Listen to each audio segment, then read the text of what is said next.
Hello guys, in this video we are going to start the series of Spring Boot.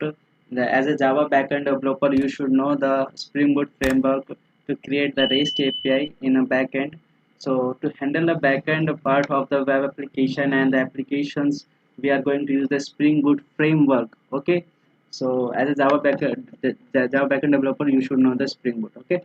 So why should you join this course? So I want to tell you that we will cover all topic with example. We will work with API and database. We will create one small project to understand the logic and structure step by step.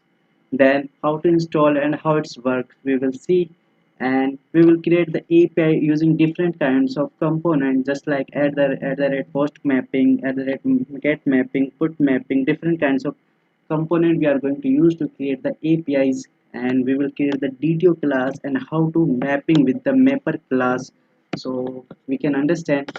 Now after understanding the basic idea about the structure of the Spring Boot framework, then we will create the major big project.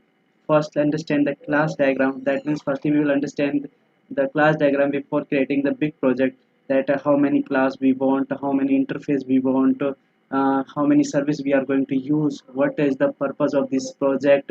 Okay, each and everything we will discuss in the class diagram.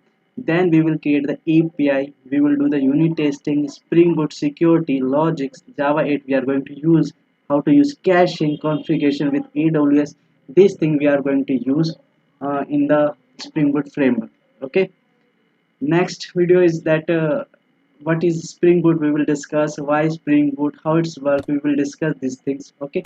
Thank you guys for watching this video. Don't forget to subscribe.